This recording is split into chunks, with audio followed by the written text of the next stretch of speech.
My fingers dug into the rough wooden siding of our two-story colonial house in the quiet suburbs outside Denver, Colorado.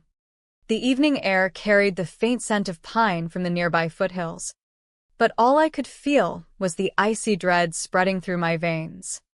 My broken ribs throbbed with every shallow breath, a sharp reminder of how close I had come to death just 3 days earlier.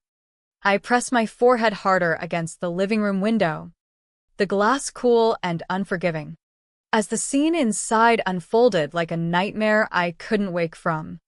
There they were, Alex, my husband of 3 years, the man who had sworn to love and protect me, and my mother Evelyn, the woman who had raised me alone after my father walked out when I was 12.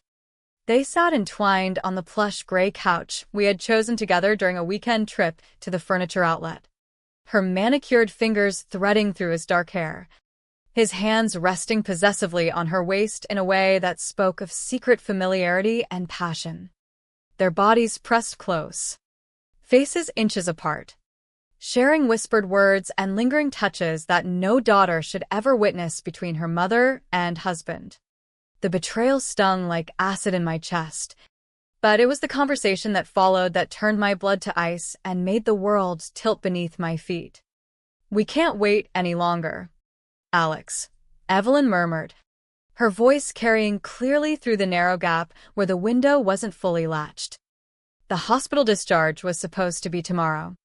This early release changes everything, but we have to move fast now. Alex pulled back slightly, his chiseled face serious under the warm glow of the table lamp. I could see the tension in his jaw, the way his blue eyes narrowed with calculation. "You're right. Her injuries are still fresh, broken ribs, concussion, the internal bleeding they monitored.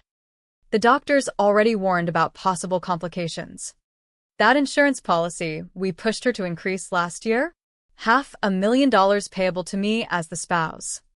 It's our ticket out, Evelyn. A new life somewhere warm. Maybe Florida or Arizona, where no one knows our names." My legs gave way. I slumped against the house, the siding scraping my back as pain lanced through my torso.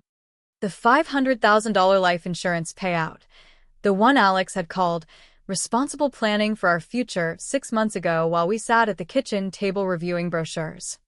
Evelyn had nodded along, saying it was smart for a young couple like us. Now it made horrifying sense.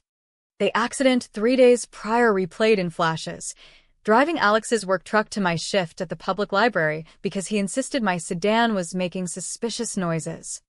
The winding descent down Lookout Mountain Road, the brakes suddenly unresponsive, the truck gaining terrifying speed as I pumped the pedal uselessly. Trees blurring past, the sickening roll into the ditch, the crunch of metal and glass, blood in my mouth, then blackness. "I still can't believe how perfectly those brake lines gave way," Alex said with a low laugh that made my stomach churn. "I nicked them just enough during my lunch break at the construction site. Old truck like that? Corrosion is believable. No one questioned it. They had tried to murder me. My husband and my own mother had sabotaged the vehicle and sent me to what should have been my death." I bit my lip hard to stifle a sob, tasting blood. The pain medication from the hospital was fading, turning every inhale into fire. But I stayed frozen, compelled to hear more. What if she remembers fragments from the crash or starts asking questions? Evelyn asked, a hint of anxiety creeping into her usually composed tone as she traced circles on Alex's chest. "She won't suspect us," Alex replied confidently, pulling her closer. "Emily has always been too trusting, too eager to see the good in everyone, especially family. Even with the concussion, she'll lean on us. And if she does get ideas, who'd believe her? The devoted husband and loving mother-in-law conspiring to kill her? It sounds like medication-induced paranoia." The police would laugh it off. Their shared laughter echoed softly, cutting through me sharper than any broken bone. I pressed a hand over my mouth, tears hot on my cheeks. We'll stage it carefully tonight, Alex continued, his voice dropping lower. She'll be drowsy from the painkillers anyway. She gets up in the night, dizzy from the head injury, maybe to get water or use the bathroom, and tumbles down those hardwood stairs. Neck break. Internal complications. Quick. Clean. And tragic. We'll both be asleep upstairs. Hear nothing until morning. Perfect cover. Tonight. In my own home. While I slept trusting them to care for me during recovery. Everything clicked into place with devastating clarity. Alex's extra tight hug that morning before work. His calm reaction at the hospital. Evelyn's daily visits with homemade meals and concerned questions about my finances and Will, just in case. The new clothes she bought. The fresh paint on her house. Her upgraded sedan. All funded by the scheme they had been building. Footsteps sounded inside, heading toward the front door. Adrenaline surged through the pain. If they spotted me eavesdropping, they wouldn't wait for tonight. I forced my body to move, sliding along the house exterior toward the back. Each step agony, but fueled by raw survival instinct. The morning had begun so differently in that sterile hospital room. Sunlight filtered through the blinds as Dr. Patel, the kind neurologist in his 50s, delivered the unexpected news of early discharge due to a supposed insurance authorization mix-up and stable vitals. I had felt a mix of relief and unease. Missing my bed, but nervous about leaving medical supervision. Alex hadn't answered my calls. So I took a taxi home, dreaming of surprising him, of quiet recovery together. Instead, I had spotted Evelyn's car parked discreetly down the block. Now, I understood why. I had met Alex 3.5 years earlier at the downtown library's coffee corner during a rainy autumn morning. He was tall, charming, with an easy smile that lit up his face as he shook rain from his hair. Regular visits turned into dates at cozy Italian spots. Deep conversations about dreams, he as a construction supervisor, me pursuing library sciences. He listened patiently when I shared my complicated history with Evelyn. Her protectiveness after Dad left. Her bitterness. Initially wary. Evelyn warmed to him after he fixed her plumbing unasked. Brought flowers. Listened to her stories. They grew close. He visited her solo for yard work. I felt blessed. But now, crouched in the shadows, the mist signs burned, his probing questions about my policies, Evelyn's sudden financial investments, the way they encouraged beneficiary changes. I had to get proof before they realized I was home. Slipping to the back using the hidden key, I crept upstairs as their voices continued below. In the bedroom, I grabbed Alex's phone unlocked, as he claimed no secrets, and found the damning text stretching back over a year. Flirtations turning explicit, insurance confirmations, brake sabotage plans, contingency for hospital complications. Screenshots sent to my phone. Then the fireproof box revealed forged will.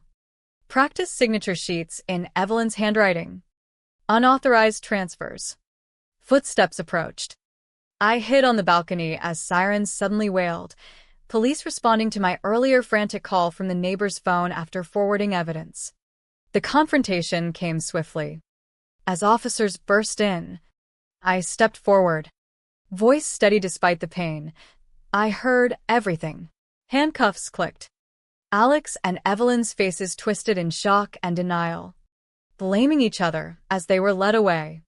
The story of how Alex entered our lives began on a rainy Tuesday in October, 3.5 years ago, in the heart of Denver's downtown library where I managed the reference desk. Rain pelted the tall windows as he walked in, shaking droplets from his thick dark hair, flashing that disarming smile that made the dreary day feel brighter. "Rough weather out there?" I asked, offering a towel from the lost and found bin behind the counter. "It's improving already," he replied, his voice warm and genuine, eyes locking with mine in a way that sent a flutter through my chest. He became a regular. ordering the same black coffee from the corner cafe kiosk and settling at the window table with blueprints or a book. Small talk evolved into deeper conversations, his work supervising construction crews on high-rise projects downtown. My quiet passion for organizing community literacy programs. After weeks of this gentle routine, he asked me to dinner at a small family-owned Italian place where the owner greeted regulars by name and the aroma of fresh garlic and basil filled the air. That first date was magic. Candlelight flickered across his face as he asked thoughtful questions about my goals. My dreams of perhaps going back for a master's in library science one day. When I opened up about my father leaving abruptly, the way Evelyn had hardened into overprotectiveness, he squeezed my hand across the table, his eyes filled with sincere sympathy. "That must have left deep scars on both of you," he said softly. "Family is everything." Bringing him home to meet Evelyn was nerve-wracking. She was polite but cool, her eyes sharp with suspicion honed from years of single parenthood. "He's too polished," she warned me privately afterward. "Men like that often hide agendas." "Emily, remember what your father did." But Alex was patient, returning with small gestures, repairing her leaky faucet, bringing her favorite lilies alongside mine, listening attentively to her tales of the old neighborhood. Over months, her resistance melted. Perhaps it was his reliability, the way he called her mom affectionately after we married, or how he spent weekends helping with her yard work and home maintenance. "He's good for you," she finally admitted one evening. "Stable. Not like your father." I was wrong. I felt on top of the world. Alex filled the void left by Dad, becoming the son Evelyn never had. He encouraged open communication, visited her independently, shared stories of losing his own parents young in a boating accident. "Having a mother figure again means the world," he'd tell me. Looking back, the subtle manipulations were there if I had looked closer. His questions about my job schedule gradually turned to finances. "We should review our insurance. Make sure we're covered properly for the future." Brochures appeared on the kitchen table. Evelyn supported it fully. We increased both policies to $500,000, naming each other primary beneficiaries. "Smart planning for young couples," Alex said. Evelyn's lifestyle shifted noticeably. New wardrobe, house renovations, a reliable newer sedan. When I asked, she credited careful saving and investments. Alex praised her business savvy. Our third anniversary was approaching. We planned a simple dinner at that same Italian restaurant. I thought we were building something unbreakable. But the morning of the crash changed everything. Alex was tense, insisting I drive his truck because "Your car sounds off, mechanic can check it later."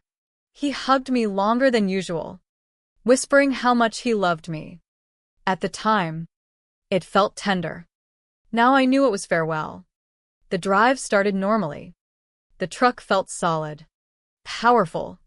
I took the scenic route along the foothills, enjoying the turning leaves. Then, on the steep descent of Lookout Mountain Road, disaster struck. Brake pedal to the floor. No resistance. Speed building uncontrollably. I fought the wheel, swerved into a soft ditch to avoid oncoming traffic, the vehicle rolling violently before slamming into an embankment. Waking in the hospital with Alex at my bedside, tears in his eyes, holding my hand. "Thank God you're alive. I thought I'd lost you." The police attributed it to brake corrosion common in work trucks. Alex blamed himself convincingly. Evelyn visited daily, bringing soup, holding my hand tearfully. "I can't lose you too. You're my only family." Performances. All of it. Back in the present. After sneaking inside and documenting the evidence on Alex's phone and in the lockbox, months of explicit texts, photos of the stairs for staging, forged documents, I hid on the balcony as they approached the bedroom to prepare the scene. Their panic when sirens approached was palpable. I forwarded everything to authorities earlier from the neighbor's house. Stepping into the room as officers arrived, I confronted them calmly despite the pain. I heard every word. The affair. The breaks. The stairs tonight. The money. Denials flew. Alex claimed head injury delusions. Evelyn sobbed it was all his idea. But texts, forgeries, and forensic confirmation of deliberate cuts on the brake lines sealed it. The taxi ride home from the hospital felt otherworldly that afternoon. Denver's familiar streets passed by the window in a blur, coffee shops where Alex and I had shared lazy Sundays. The park where we walked hand in hand planning our future. The library where my colleagues had sent get-well flowers. My body ached with every bump in the road, ribs screaming, head throbbing dully beneath the bandage. Yet my mind raced with naive excitement about surprising Alex. Crawling into our bed, letting him fuss over me with tea and soup.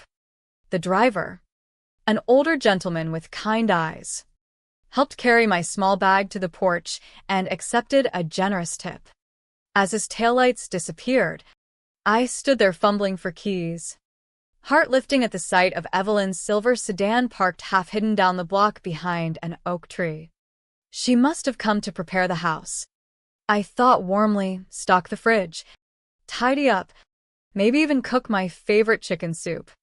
Odd that Alex hadn't mentioned it. But perhaps it was meant to be a double surprise. Unlocking the door quietly, I pictured their faces lighting up. Instead, I stepped into silence. Then muffled voices from the living room. Heart pounding. I slipped off my shoes and crept toward the sound, every movement sending jolts through my injuries. That's when the nightmare crystallized. After gathering initial evidence upstairs, the tension peaked as Alex and Evelyn climbed the stairs discussing stairfall logistics. I barely made it to the balcony, pressing flat against the exterior wall as cold October wind whipped through my thin hospital clothes, aggravating every bruise. Through the glass, I watched Alex scan the room calculatingly, measuring distances, visualizing the accident. He paused, tilting his head. Did you hear something? My breath caught. Had a floorboard creaked? Had I left something out of place? Evelyn's voice sneered. What is it? Just thought I heard a noise outside, Alex said, moving toward the balcony door. Time froze. His hand reached for the handle. Then sirens. Distant at first, then swelling into a chorus of urgency. Red and blue lights sweeping across the bedroom walls. Multiple cruisers raced down our quiet street. Alex spun away. Police? What the hell? Evelyn rushed in, face ashen. Multiple cars outside.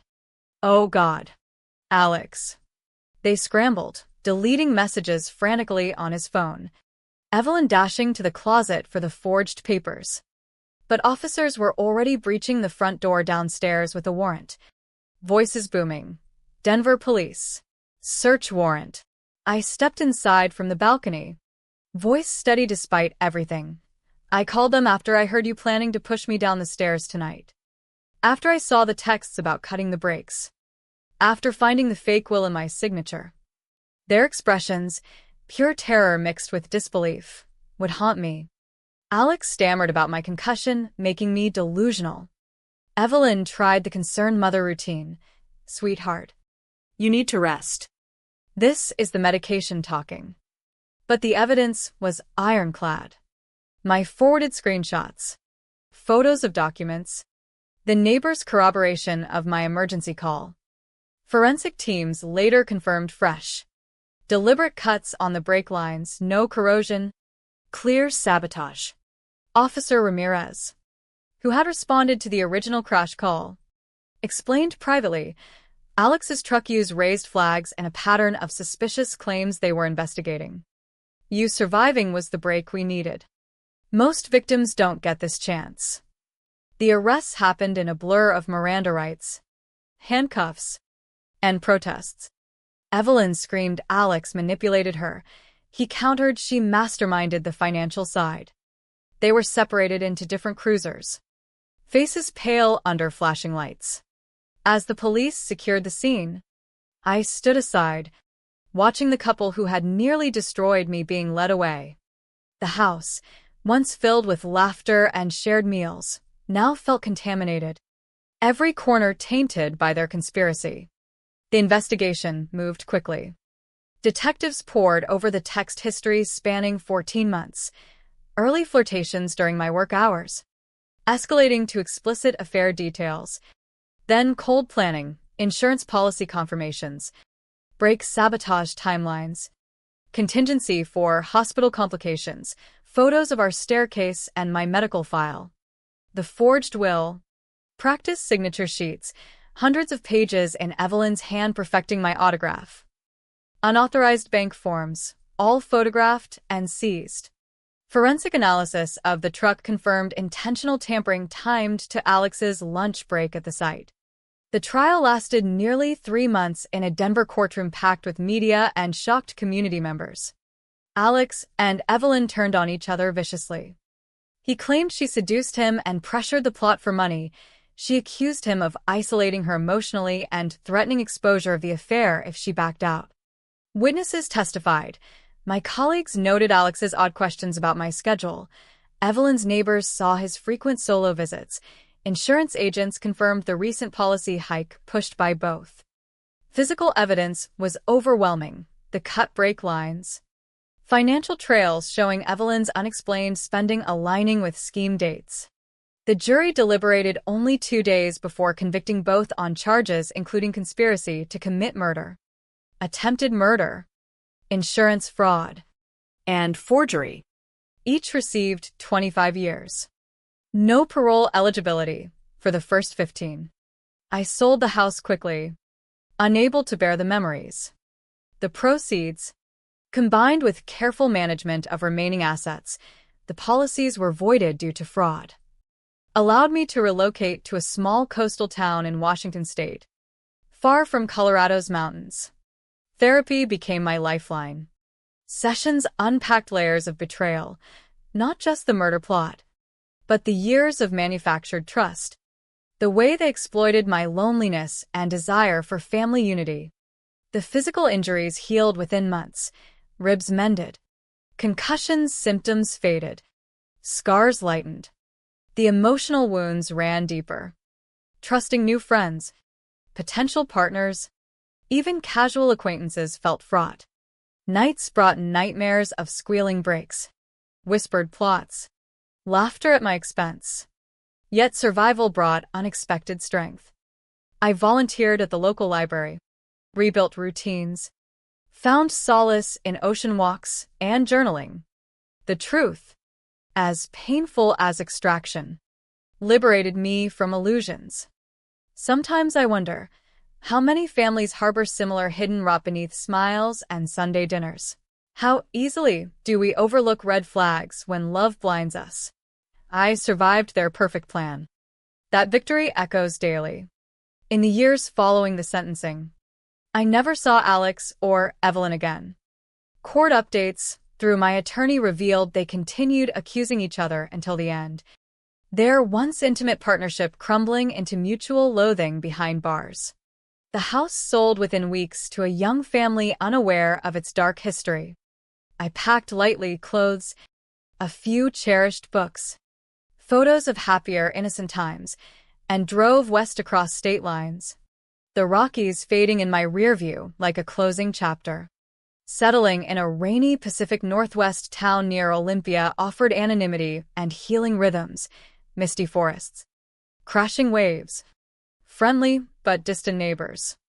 I took a part-time role at the community library, focusing on children's programs, stories of resilience, courage, truth prevailing. Therapy twice weekly peeled back layers. My therapist, a compassionate woman in her 60s, guided me through grief stages, denial of the betrayal's depth, anger at missed signs, bargaining with what-ifs, depression over lost family, finally acceptance. Rebuilding trust proved the hardest battle. A kind colleague's invitation for coffee triggered anxiety spikes. Online dating attempts lasted 1 or 2 meetings before walls rose. I learned to value solitude, self-reliance, small authentic connections over grand illusions of perfect family. The money motive still baffles. $500,000 seemed worth more than my life to them. Evelyn's bitterness from Dad's abandonment, Alex's hidden greed, combined into deadly synergy. I sometimes ponder the moral question lingering.